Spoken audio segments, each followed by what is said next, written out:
अस्सलाम वालेकुम नाज़रीन, प्रोग्राम न्यूज़ व्यूज़ में आपको खुशामदीद कहूँगी। मैं हूँ आपकी मेज़बान परवेज़ शाह महमूद। पाकिस्तान आर्मी हर खतरे का भरपूर जवाब देने के लिए तैयार है। दुश्मन की हर साजिश को नाकाम बनाएंगे। पाकिस्तान का मुस्तकबिल बलूचिस्तान से जुड़ा है। फील्ड मार्शल आसिम मुनीर का कोयटा में ग्रैंड जिरगे से खिताब। उन्होंने कहा कि बलूचिस्तान में अमन नाकाबिल सौदेबाजी है। बलूचिस्तान में दहशतगर्दी के नेटवर्क्स के पीछे भारत का हाथ है। भारतीय प्रॉक्सी वॉर अब छुपी नहीं रही बल्कि खुली जाहिरियत में तब्दील हो चुकी है। आज सदर मुमलिकत आसिफ अली जरदारी और वजीर आजम शहबाज शरीफ की गवर्नर हाउस में मुलाकात भी हुई और मजमूई सियासी मौशी सूरत हाल खारजा उमूर पर गुफ्तगू हुई। वजीर आजम ने सदर मुमलिकत को बैरून मुल्क दौरों की तफसीलात से भी आगाह किया। सदर मुमलिकत आसिफ जरदारी ने कहा कि हमने मिलकर पाकिस्तान को तरक्की की राह पर गामजन करना है। वजीर आजम शहबाज शरीफ ने कहा कि दोस्त ममालिक के दौरे बहुत कामयाब रहे। पाकिस्तान ने हमेशा दुनिया को अमन का पैगाम दिया है। भारतीय जाहिरियत बेनकाब करने के लिए बिलावल भुट्टो सरदारी वफ्द के हमरा न्यूयॉर्क पहुंच गए और साथ ही ये भी बताते चलें कि पाक भारत कशीदगी हर पाकिस्तानी का मौक़िफ़ दुनिया के सामने रखेंगे। बिलावल भुट्टो की कल अक़वाम मुत्तहिदा के सेक्रेटरी जनरल से भी मुलाकात शेड्यूल है। पाकिस्तानी वफ्द अमरीकी थिंक टैंक और कांग्रेस के अरकान से भी मुलाकातें करने वाला है। इसी हवाले से बात करने के लिए हमारे साथ लाइन पर मौजूद है नुसरत वाहिद साहिबा, PTI से इनका ताल्लुक है। साथ ही सैयद नय्यरुद्दीन साहब तजियाकार हैं, हमें ज्वाइन कर चुके हैं। बहुत शुक्रिया दोनों मौजूद मेहमानों का। सबसे पहले नुसरत साहिबा आपकी जानिब आना चाहूँगी। आज जो इलेक्शन चल रहे हैं ज़िमनी इलेक्शन, उसके हवाले से आपसे जानना चाहूँगी। सबसे पहले ये बताइएगा आप कैसे देखती हैं उनको, क्योंकि PTI के कुछ अरकान ये कह चुके हैं कि मुस्लिम लीग नून ने एक बार फिर से धांधली करवाई है।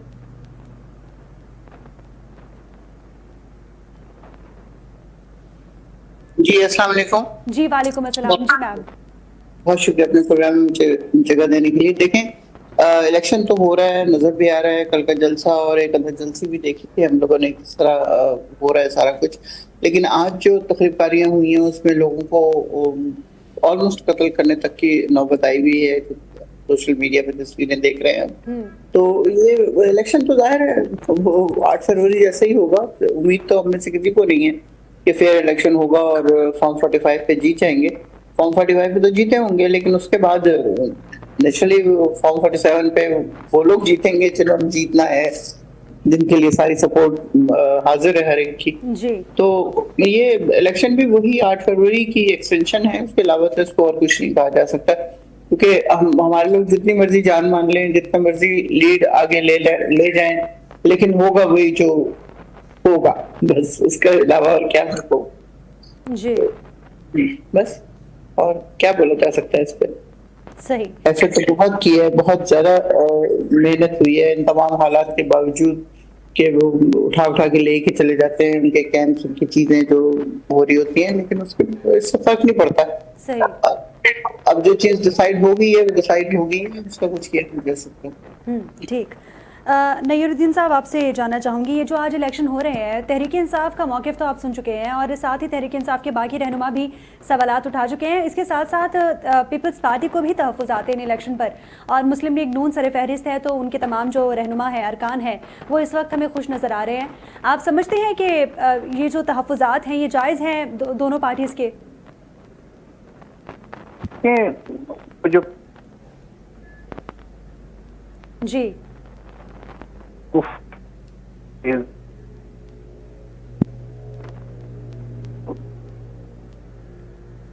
गालिबन कुछ टेक्निकल बुनियाद की वजह से हमारा राब्ता शायद मुनक़ता हो चुका है नय्यरुद्दीन साहब से।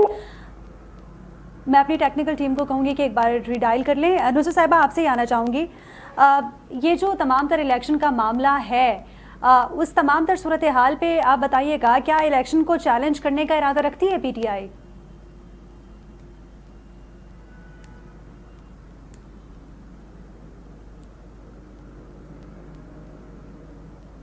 जी नुसरत साहिबा।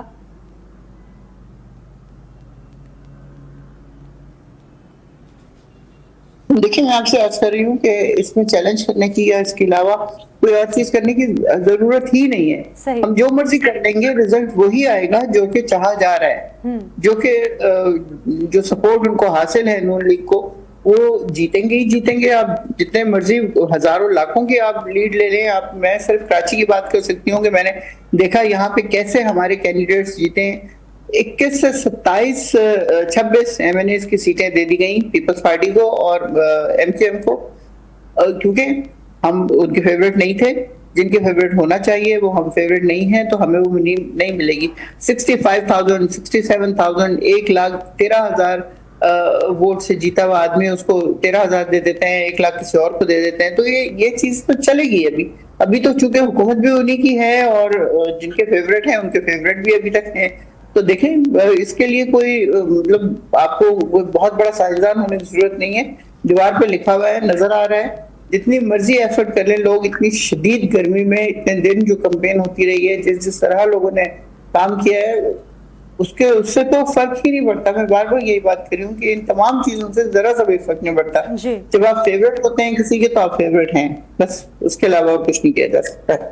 नुसरत साहिबा, आपके तहफ़्फ़ुज़ात अपनी जगह पर बिल्कुल दुरुस्त होंगे, लेकिन नून लीग का ये मौक़िफ़ है कि एक अरसे से ये हल्का उन्हीं का रहा है और उन्हीं के उम्मीदवार जो हैं यहाँ से जीतते आए हैं, तो आप ये नहीं समझती कि वाकई इस हल्के का भी असर पड़ सकता है इन इलेक्शंस पर?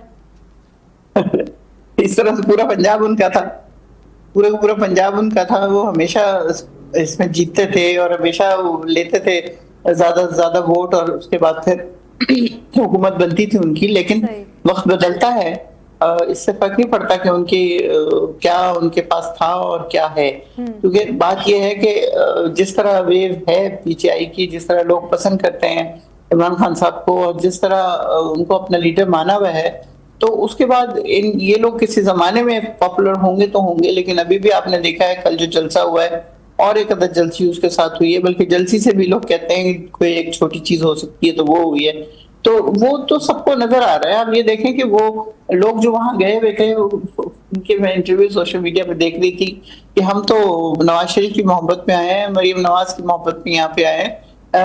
तो उसने एंकर ने पूछा तो वोट किसको देंगे, तो उसने कहा वोट तो खान के कैंडिडेट को देंगे। तो ये मजाक बनवा लिया इन लोगों ने अपना, इनको चाहिए था इलेक्शन की जरूरत ही नहीं होनी चाहिए थी इनको, ये खुद ही अपने आप को इलेक्ट करवा लेते और हुकूमत करना शुरू हो जाते जिस तरह बाकी इलाकों में हो रही है।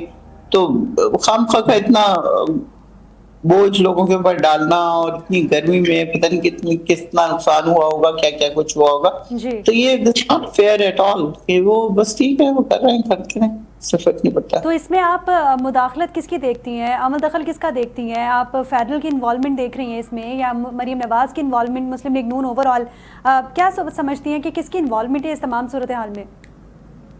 मतलब फेडरल और मरीम नवाज कोई अलग थोड़ी है, एक ही है ना, एस्टेब्लिशमेंट की फेवरेट हैं वो बस। जी एग्जैक्टली, आपने बात की ना चहीते होने की, तो मैं यही पूछना चाह रही हूँ कि आप किसका अमल दखल देख रही हैं? एस्टेब्लिशमेंट की फेवरेट हैं ये लोग, दैट्स ऑल। ठीक। अच्छा, आपसे ये भी जानना चाहेंगे कि आगे धरनों के हवाले से और एहतजाज के हवाले से भी पीटीआई अपना लाहे-अमल तैयार कर रही है, क्या इरादा है? पहले तो ये सुनने में आ रहा था कि ईद उल फितर के बाद जी पीटीआई प्रॉपर एक अपना प्लान बनाएगी, हिकमत अमली तैयार करेगी और बाहर निकलेगी, लेकिन उसके बाद हमने पाक भारत कशीदगी भी देखी जिसमें हमने एक बहुत अच्छा सियासी पार्टीज़ का मुजाहरा देखा जो एस्टैब्लिशमेंट के साथ उन्होंने स्टैंड किया। लेकिन अब क्या धरनों के हवाले से या एहतजाज जलसों के हवाले से कोई प्लान है पीटीआई का? कुछ ईद के बाद प्लान करने जा रहे हैं आप लोग?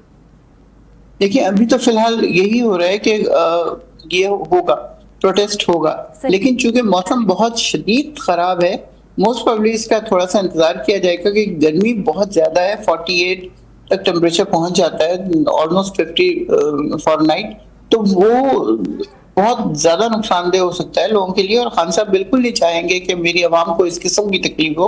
वो कॉल देंगे तो आज से सारे बाहर आके खड़े हो जाएंगे, वो उनको पता है कि लोग किस तरह उनकी कॉल के ऊपर वेलकम करते हैं। तो होना है प्रोटेस्ट, ऐसा नहीं है कि नहीं होना, प्रोटेस्ट होना है, लेकिन मेरे ख्याल में थोड़ा इंतजार किया जाएगा 1-2 महीने का, ताकि थोड़ा वेदर कुछ नीचे की तरफ आए उसकी गर्मी।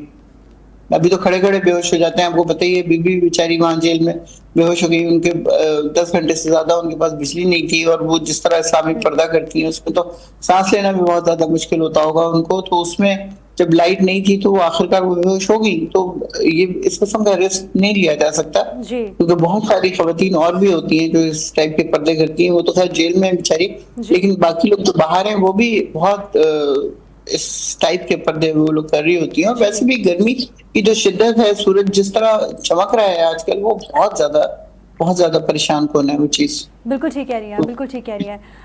नईरुद्दीन साहब, आप पे आना चाहूँगी, मैं अपनी टेक्निकल टीम से पूछना चाहूँगी, हमारे साथ हैं ठीक है, हमारा राब्ता उनसे मुनक़ता हो चुका है। राजा कमरुल इस्लाम साहब मुस्लिम लीग नून से हमें ज्वाइन कर चुके हैं। बहुत शुक्रिया सर आपके कीमती वक्त का। आपसे ये जानना चाहूँगी, ये जो इलेक्शन आज हो रहे हैं इनमें मुस्लिम लीग नून वाज़ेह तौर पर बरतरी लेती हुई नज़र आ रही है, और साथ ही पीपल्स पार्टी को भी और PTI को भी इसमें बड़े तहफ़्फ़ुज़ात हैं कि इस हल्के में नून लीग जीत रही है, तो यकीनन कोई धांधली वाला फैक्टर ज़ेर गौर हो सकता है। आपसे ये जानना चाहूँगी किस तरह आप लोग ये तमाम तर जो इनके तहफ़्फ़ुज़ात हैं वो दूर करेंगे, क्योंकि PTI की रहनुमा जो है हमारे साथ मौजूद है और उनको तो शदीद तहफ़्फ़ुज़ात हैं। देखिए, मैं PTI के तहफ़्फ़ुज़ात तो हमेशा से थे। उन्हें 2013 वाले इलेक्शन पे थे, 2018 जो उन्होंने इन्हीं जिन बातों का इल्ज़ाम लगा रहे हैं यही इस्तेमाल करके तो जीता था, तब भी थे, अभी 2024 के इंतखाबात में भी थे। लेकिन वो पांचों सवार दिल्ली से आए। ये जो आप पीपल्स पार्टी का जिक्र किया, पीपल्स पार्टी के जो उम्मीदवार थे वो 2000 अभी जो इलेक्शन लास्ट हुए हैं इसमें कुल उनके गालबन 1800 वोट थे, तो इसलिए वो तो खैर उनका के लिए ये तहफ़्फ़ुज़ात मैं नहीं समझता कि उस हल्के की मैं बात कर रहा हूँ। बहुत से हल्कों से पीपल्स पार्टी के उम्मीदवार जीते भी हैं, लेकिन उस हल्के की मैं बात कर रहा हूँ, वो ज्यादा अहम नहीं है। लेकिन अभी जो मैंने आखिरी चंद मिनट गुफ्तगू के सुने जी। वो बड़े हैरान कुन थे, हैरत अंगेज थे कि जी कोई बात कर रहे थे साहिबा के हम इसलिए अभी मुज़ाकरात नहीं कर सकते, एहतजाज नहीं कर सकते क्योंकि गर्मी है जी। ये उसी तरह है कि हाँ जी हम इनकलाब कैसे लाए, यहाँ तो पुलिस मौजूद है, या नरेंद्र मोदी ने कहा था कि जी उल्टा पाकिस्तान ने हम पे हमला कर दिया। नहीं, अजीबो गरीब बयान है कि जब आप एहतजाज के लिए आते हैं तो ये थोड़ा ही होता है कि जी सूरज चमक रहा है तो और इसलिए एहतजाज नहीं हो सकता। तो अब मुझे ये बता दें कि वो कौन सा फेवरेबल टेम्परेचर होगा बिटवीन 20 डिग्रीज एंड 26 डिग्रीज पे एहतजाज होगा। अगर वो 27 डिग्री हो जाएगा तो फिर नहीं होगा, ताकि हम उसके मुताबिक तैयारी कर लें कि वो एहतजाज कब होगा, किस किस्म के लिबास की जरूरत होगी के लिए। जी।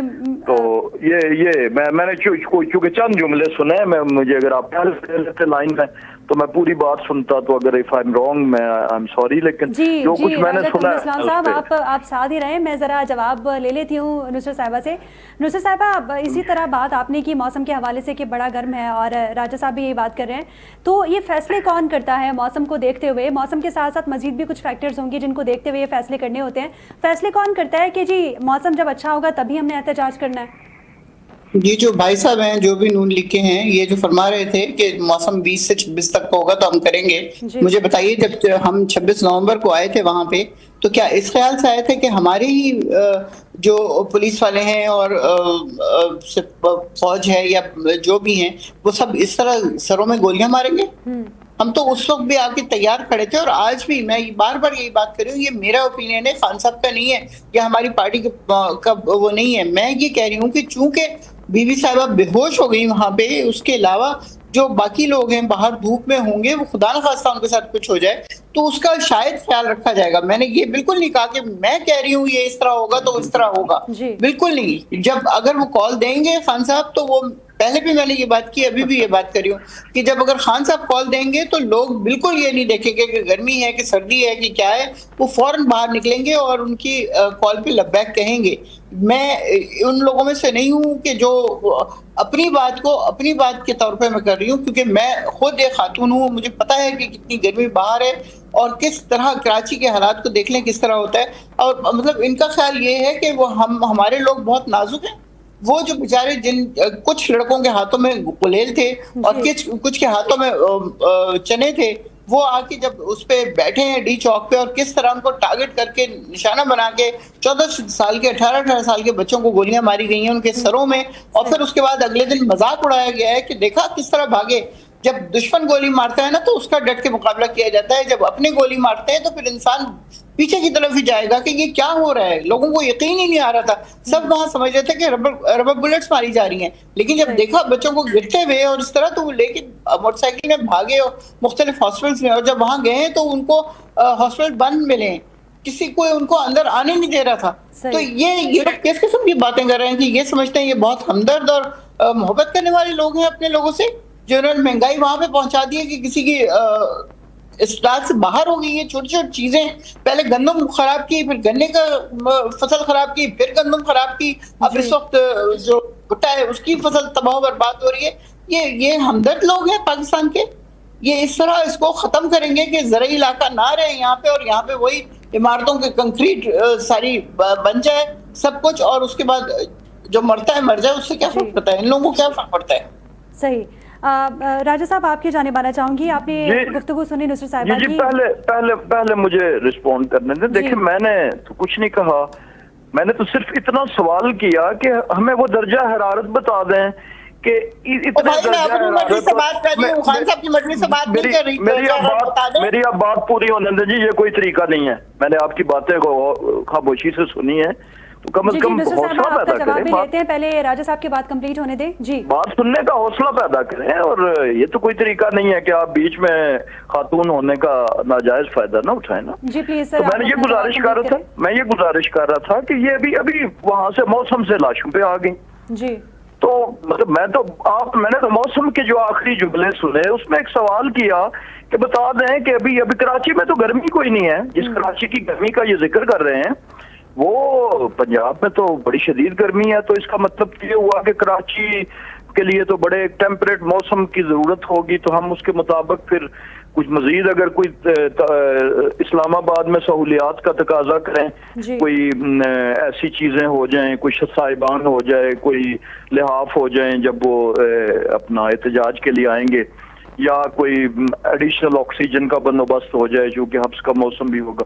तो मैंने तो लाइटर टोन में एक बात की थी, लेकिन अभी जो इन्होंने लाशों का जिक्र किया, एक ऐसी बात को कि ऐलान हुआ कि जी सैकड़ों की तादाद में लाशें गिर गई हैं, और बीबी साहिबा उस वक्त रहा होके गई थी, वो केपी में हर एक शहीद के घर जाएंगी और वहां पर उनको देंगी। तो मुझे इतना बता दें, वो जो लाशें थी, चले इस पंजाब को तो छोड़ दें, केपी में तो आपकी अपनी हुकूमत थी, कितने पोस्टमार्टम करा के तो वो डेड डिक्लेयर हुई हैं आपके अपने हॉस्पिटल से, प्रोविंशियल हॉस्पिटल्स ऑफ केपी से, जहां आप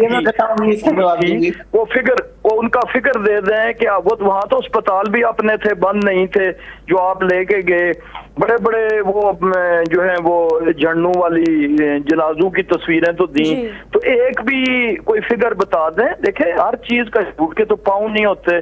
जब आप इस तरह बगैर मौजू के बात घुमा के कभी लाशों पे आ जाते हैं, कभी गोलियों पे आ जाते हैं, कभी जब गोलियों का टाइम होता है, दुश्मन हम पे हमला आवर था तो उस वक्त यहाँ बैठ के तो दुश्मन के हमलों को ग्लोरीफाई कर रहे थे, पाकिस्तान की फौज को जो है वो तमस्कर का निशाना बना रहे थे कि देखें इनमें तो हिम्मत नहीं है। और जब जंग का माहौल बना हुआ था तो उस वक्त इस किस्म का प्रोपेगेंडा पैदा कर रहे थे कि जैसे जब भारत हमला करेगा तो पाकिस्तान की फौज के पीछे अवाम नहीं खड़े होंगे। तो ये बेबुनियाद बेसरोपा बातें और ये करना, इलेक्शन आज मैदान लगा हुआ था, जो रिजल्ट आएंगे तो सामने आ जाएंगे। ज़िमनी इलेक्शन है, तमाम मीडिया की, तमाम मुल्क की, सबकी वहाँ पर मीडिया भी मौजूद है, इंटरनेशनल मीडिया भी मौजूद है, पोलिंग एजेंट्स भी मौजूद हैं। पोलिंग कैंप्स की हालात सारा दिन जो है वो मीडिया दिखाता रहा, किस पे कैंप्स पे कितना रश था। हम तक आ चुका। मैं नुसरत वाहिद साहिबा की जानिब भी बढ़ना चाहूँगी एक बार फिर से। नुसरत साहिबा, आपने गुफ्तगू सुनी, मुस्लिम लीग नून के रहनुमा हमारे साथ मौजूद हैं, उनकी जानिब से कहा जा रहा है कि जितने भी फिगर्स थे 26 मई के, वो आपकी पार्टी के रहनुमाओं ने अलग अलग फिगर्स दिए। बैरिस्टर अली जफ़र ने कुछ और कहा, इसके साथ साथ मतलब जितने भी रहनुमा थे उन्होंने अलग फिगर्स दिया, आपने कुछ और फिगर दिया। कोई ऐसा शख्स जिसकी डेथ हुई हो उस दिन, उसके जनाजे में भी कोई भी PTI का रहनुमा नजर नहीं आया, तो इस हवाले से कोई सबूत वो कह रहे हैं पेश करें हमें, ताकि हम इस बात को माने कि वाकई हमारी वजह से किसी की डेथ हुई है। माशाल्लाह माशाल्लाह माशाल्लाह। इसके अलावा और मैं क्या कहूँ, 26 नवंबर को मैं वहां पे मौजूद थी डी चौक में, डी चौक में, दिन के 1 बजे से लेके रात के 6 बजे तक, शाम के 6 बजे तक, और उस दौरान जो दिन को जो गोलियां लगी हैं वो मेरे सामने मेरे बच्चे गिरे हैं और मरे हैं। और मैंने आपको बताया है कि शुरू में हम सब हैरान थे कि ये बुलेट प्रूफ शायद गोलियां आ रही हैं, लेकिन जब देखा खून बहता हुआ तो उनको लेके भागे हैं हॉस्पिटल की तरफ। उसके बाद रात को अंधेरा करके जिस तरह गोलियां मारी गई हैं और उसके बाद सड़क को धोया गया है और लाशों को पीछे जो कंटेनर खाली खड़े थे उनमें डाला गया है, और फिर उनको कहाँ लेके गए हैं, क्या किया है, किसी को नहीं पता। और ये फरमा रहे हैं कि जी पंजाब के लोग और केबी के लोग और फलां फलां। तो बीवी साहबा एक के घर गई, बाकी मुझे नहीं पता कि वो कौन किसके घर गया और नहीं गया। लेकिन जो लोग जिनको लाशें मिली हैं वो जब हॉस्पिटल में पहुंचे हैं तो एक एक क्यूब के अंदर 3-3 लाशें थी, आइस क्यूब्स के अंदर। और जब उनको नहलाने के लिए और उनको कहा गया कि आपने कहना है कि गोली नहीं लगी, एक्सीडेंट से फौत हुए, क्यों FIR नहीं दर्ज करवानी। और जब वो लेके गए लाश घर और जब उनको नहलाने की बात हुई है तो उनके जिस्म पे गोलियों के निशान थे। तो ये कहना कि कितने मरे हैं और कितने नहीं, ये इम्पॉसिबल है, बिल्कुल इम्पॉसिबल है। दिन को 12 मरे, जिसपे हमारे सारे जो बड़े बड़े वकील हैं या वटेवर जो अहदेदार हैं उन्होंने कहा है कि जी 12, लेकिन रात का मंजर चूंकि मैंने खुद देखा है, मैं खुद ही वहीं पे बिल्कुल डी चौक के पास रहती हूँ, जिस वक्त अंधेरा हुआ, जिस वक्त वो सारी चीजें हुई और गोलियां चली, जब वो पुलिस वाले गोलियां मार रहे थे तो वहां पे लड़के बाकायदगी से कह रहे थे कि आप क्यों मार रहे हैं, आप क्यों मार रहे हैं, गोलियां क्यों मार रहे हैं। लेकिन जाहिर है उनको तो हुक्म था मारने का तो वो मार रहे थे। तो ये लोग, इनके अंदर हमदर्दी होने के बजाय कि 12, 14, 18, 20, 25, 26, 27 साल के बच्चों को गोलियां मार के आप जान से मार रहे हैं। अगले दिन ये मजाक उड़ा रहे थे टीवी पे बैठ के, देखा कैसे भागे। आपको याद है हामिद मीर ने इंटरव्यू दिया था, अल जजीरा पिक्चराइज कर रहा था, BBC पिक्चराइज कर रहा था, CNN पिक्चराइज कर रहा था, वो सारी फुटेज उन लोगों के पास है। अगर हम झूठे हैं, हमने झूठ बोला है या हम गलत बयानी से काम कर रहे हैं तो आप प्लीज उन लोगों से कह के निकलवा सकते हैं वो सारी फुटेज। हामिद मीर ने कहा वो लड़का जो मरा है उसको पानी दे रहा था, नमक दे रहा था कि ये आप ले, क्योंकि 8 बजे उनके ऑफिस बंद करवा दिए थे। उनसे कहा था लाइटें ऑफ करो, उनका TV स्टेशन कैसे बंद कर सकते हैं, उनका बंद करें, लाइटें ऑफ करें और बाहर निकले। जब वो बाहर निकले तो उनके साथ जो लड़का फिर रहा था, अगले दिन उसकी तस्वीर देखी उन्होंने, वो फौत हुआ था। तो ये मतलब हम लोग कोई गलत बयानी से काम नहीं कर रहे। मैं अगर मौसम की बात कर रही हूँ तो एक बीइंग अ मदर मेरे अंदर वो हमदर्दी है कि जो जिससे मैं नहीं चाहती कि लोग इस मुश्किल में पड़े। सही। एक एम्पैथेटिक हार्ट भी होता है किसी का, ये नहीं होता कि जी 50 डिग्री पे लाके खड़ा कर दो, 90 डिग्री पे लाके खड़ा कर दो लोगों को और उनको गोलियां लगे और मर जाए और हम बड़े आराम से अपने घर में जाके AC पे बैठ जाएं। ठीक है, इस तरह की नहीं होनी चाहिए। लोगों के अंदर हमदर्दी मोहब्बत होनी चाहिए, मजाक उड़ाने के बजाय थोड़ा सा दिल को बड़ा करके देखें कि कहां से गुजरे हैं लोग। सही सही। राजा साहब आपकी जानिब एक बार फिर से आना चाहूँगी, तमाम तर बातें आपने भी सुनी। अब जो आगे एहतजाज की तैयारियां तहरीक इंसाफ की जानिब से की जा रही हैं उसके हवाले से आपसे जानना चाहूँगी, हुकूमत कितनी तैयार है उस एहतजाज से निपटने के लिए और हुकूमत क्या लाहे अमल अपनाएगी इस तमाम तर मामले पे अगर PTI की जानिब से दोबारा सड़कों पर आया जाता है, एहतजाज किया जाता है, तो क्या तैयारियां हैं आप लोगों की जानिब से? देखें, इनके खदशात की रोशनी में अभी तो हुकूमत के लिए ये चमकता हुआ सूरज ही काफी है। तो जब मौसम टेम्परेट होगा तो फिर हम तैयारी कर लेंगे। लेकिन ये भी बात वेरीफाई होगी कि ये जो इन्होंने हजारा एबटाबाद के पहाड़ों में कोई फैसला किया है कि यहाँ कैंपिंग की जाएगी, तो वो शायद दर्जा हरारत की भी हिस्ट्री देख के की, तो वहाँ पे तो ये खुद निपटेंगे चूंकि KP की हुकूमत है। लेकिन मैंने आज नई बात सुनी जिसका मैं जवाब देना जरूरी समझता हूँ कि आज 2 बयानात थे मैडम के। एक ये था कि जी वो तो सारी लाशें कंटेनर में चली गई, पहली बात तो ये जो हाल ही जो रात को मारी थी, जो दिन को 12 मारी थी, उनकी बात नहीं कर रहे। जब वो घर लेके गए तो उनके जिस्म पे गोलियों के निशान थे। ये दो चीजें हैं, मुतज़ा चीजें हैं। और ये देखें इनने रोशनी और रात के अंधेरे की बात करी, उनकी अक्सरियत जो है वो KP से थी। उन्होंने खुद फिगर दिया, आप वो लिस्ट देख लें तो उसमें से कितने लोगों को जाके जो इन्होंने ऐलान किया था कि हम इतने इतने पैसे देंगे, वो जाके खराब खातून ने अव्वल ने दिए। कितने लोगों का इन्होंने वहां पर जब दफन किए तो उससे पहले कोई मेडिकल रिपोर्ट अपने अस्पतालों से हासिल की। कितने लोगों के उसके लिए अदालत में कोई मुकदमा दर्ज कराया, कोई प्राइवेट लैंड जिसे ऐसा कहते हैं अगर पुलिस दर्ज ना करे तो अदालत में वो फाइल किया जाता है कि जी पुलिस हमारा, उसे इस्तगासा बोलते हैं। मुझे ये फिगर्स बता दें कि कितने इस्तगासे इनके फाइल हुए हैं केपी में ही सही, चलो अदालतों में कि जहां पर इनको सिक्योरिटी हासिल थी। तो ये जब बेबुनियाद बातें करके लोगों के जज्बात से खेलना, और एक ऐसे दिन, आज तो मौजू इलेक्शन था, आज का मौजू ये वो वाला एहतजाज नहीं था, लेकिन ये मैं तो सिर्फ इस बात पे एतराज कर रहा हूं कि आप बेबुनियाद बातें जिनके साथ मैं उठ के कह दूं जी वो फलां 2018 में इतने हजार लोगों को जो है वो तह कर दिया गया था, गोलियां मार दी गई थी।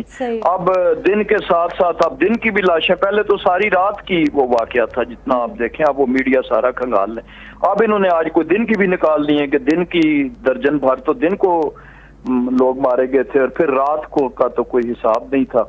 तो इस किस्म की चीजें जो है ये तासुर खराब करती हैं सियासी जमात का। और अब लोग इतने पागल तो है नहीं, वो सुनते हैं, वो एनालाइज करते हैं, वो जहाँ रहते हैं उनके इर्द गिर्द भी कुछ वाकयात होते हैं। जो चंद वाकयात इन्होंने बताए थे वो एक्सीडेंट की डेथ्स थी, एक्सीडेंटल भी इतने बड़ी मूवमेंट में हुई थी, तो वो एक गालबन इधर का कोई कोटली सतियां या किसी जगह। लेकिन कहने का मतलब है कि आप एक ठोस चीज बयान करें, उसके उनका फिगर्स दें। अगर एक बयान पे ही रहते, क्या उनकी आइडेंटिटीज भी चेंज हो गई कि पहले वो 100-200 आए, फिर 300 आए, फिर 12 आए, फिर 18 आए, और वो लिस्ट भी अब आज मैं सुन रहा हूं कि जी वो 12 तो दिन का थे, रात का कोई हिसाब नहीं था। तो ये उस मौजू से हटे, आज के इलेक्शन की बात करें। आज इलेक्शन जो अभी चल रहा है उसमें पाकिस्तान मुस्लिम लीग नून भारी अक्सरियत से जीत रही है। ये कोई नई बात नहीं है, पहले भी सीट जो है इन्हीं जो हमारी आज की कैंडिडेट है ना उनके वालिद मोहतरम की डेथ से खाली हुई थी। और जाहिर है एक का भी वोट होता है जब वो कहीं पे किसी कॉन्स्टिट्यूंसी में, और ये ट्रेडिशन रही है जहां जिस भी इवन अपोजिशन की सियासी पार्टी के कोई। बिल्कुल राजा साहब, आपकी बात पे हम इलेक्शन की बात कर लेते हैं। आप ये बताइएगा जो नून लीग इस वक्त जीत रही है जिस तरह आपने फरमाया, तो इसका क्रेडिट आप किसको देते हैं? इसका क्रेडिट आप मरीम नवाज को देते हैं या फिर नून लीग की दीगर क़यादत को देते हैं? आप क्या समझते हैं कि किसकी कारकर्दगी की वजह से लोग नून लीग पर एतमाद कर रहे हैं? देखिए, तीन चीजें ये इकट्ठी होती हैं। पहली चीज तो ये है कि जो हमारी वफाकी हुकूमत की कारकर्दगी है कि पाकिस्तान जहां पर जो है वो एक गर्दाब मुआशी में था, डिफॉल्ट होने वाला था, सुबह शाम बात हो रही थी श्रीलंका बनने वाला है, वहां से निकले। दूसरा क्रेडिट फेडरल गवर्नमेंट का और सूबाई हुकूमतों का भी, जो कि रेट ऑफ इन्फ्लेशन को कंट्रोल किया, जो 38% को टच कर रहा था, अब वो होते होते जो है वो इतना नीचे आ गया है कि उस पे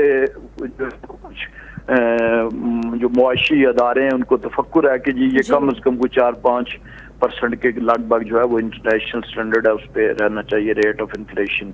फिर दीगर जितने भी मुआशी इकोनॉमी के फैक्टर्स थे, एक बात। दूसरा, पंजाब हुकूमत को अगर तकाबुल किया जाए मरियम नवाज शरीफ साहिबा की बुजदार हुकूमत से, तो ये तो आप अगर इवन अपोजिशन के किसी फर्द से, अपोजिशन मेंबरान असेंबली लॉबीज में जो गुफ्तगू करते हैं, जो जनरल गली मोहल्लों में बातें होती हैं, कोई एक प्रोजेक्ट ये पंजाब का गिनवा दें जिसमें चाहे वो स्टूडेंट्स थे, चाहे वो तालीम के बारे में, सेहत के बारे में, दवाइयों के बारे में, कैंसर की दवाइयाँ इनके दौर में बंद हो गई थी, किडनीज की जो थी डायलिसिस मुफ्त पेशेंट्स के वो बंद हो गए थे, जितने हार्ट पेशेंट्स थे जानलेवा उनको आज दवाइयाँ पार्सल्स के जरिए, टीसीएस के जरिए घरों में मौसूल हो रही हैं।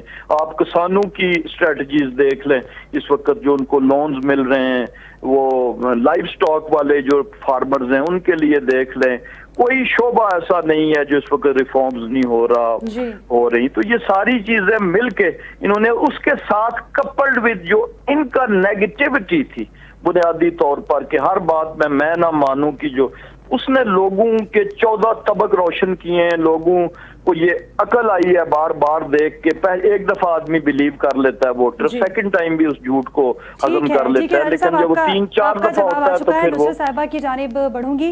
मैम, लास्टली आपसे ये जानना चाहूंगी, राजा साहब तो कह रहे हैं कि पंजाब में जो कारकर्दगी है हुकूमत की, उसकी बिना पे ज़िमनी इंतखाबात में मुस्लिम लीग नून को भारी अक्सरियत से कामयाबी हासिल हो रही है। आप समझती हैं कि पंजाब में वाकई हुकूमत की कारकर्दगी एक्सीलेंट है? जी, पंजाब की कारकर्दगी तो ज़ाहिर है बहुत अच्छी है, बहुत ज़्यादा अच्छी है। आपको पता ही है पंजाब दी माँ आ गई है और सबके दुख खत्म हो गए हैं अब। जी। तो उसके बारे में मैं क्या बात करूँ?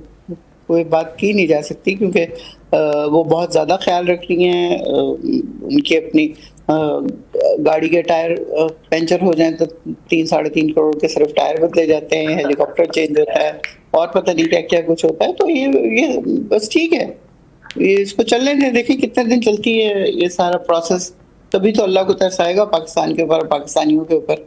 तो इंशाल्लाह हालात बेहतरी की तरफ भी जाएंगे। बाकी बस ठीक है, ये अच्छे लोग हैं।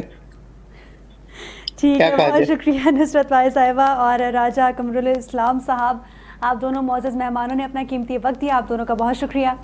नाज़रीन, गुफ्तगू आपने मुलाहिज़ा फरमाई। राजा साहब ये कह रहे हैं मुस्लिम लीग नून से इनका ताल्लुक़ था कि जो पंजाब में आज ज़िमनी इंतखाबात हो रहे हैं उसमें भरपूर कारकर्दगी है हुकूमत की, और पंजाब की जो वज़ीर आला हैं मरीम नवाज़, उन्होंने कारकर्दगी का मुज़ाहिरा किया जिसकी बेस पे पंजाब के अवाम ने एतमाद का इजहार किया मुस्लिम लीग नून पे, और यही वजह है कि आज जो ज़िमनी इंतखाबात हो रहे हैं उसमें मुस्लिम लीग नून को भारी अक्सरियत से कामयाबी मिल रही है। साथ ही पीपल्स पार्टी और PTI को इन इंतखाबात पर तहफ़्फ़ुज़ात हैं और उनकी जानिब से ये कहा जा रहा है कि धांधली हुई है, क्लियर कट धांधली हुई है, लेकिन हुकूमत इन तमाम तर तहफ़्फ़ुज़ात को किस तरह दूर करेगी ये एक अहम सवाल निशान है। इसी के साथ ही प्रोग्राम का वक्त अपने इख्तिताम को पहुँचा। मुझे और मेरी पूरी टीम को इजाज़त दीजिए। अल्लाह हाफ़िज़।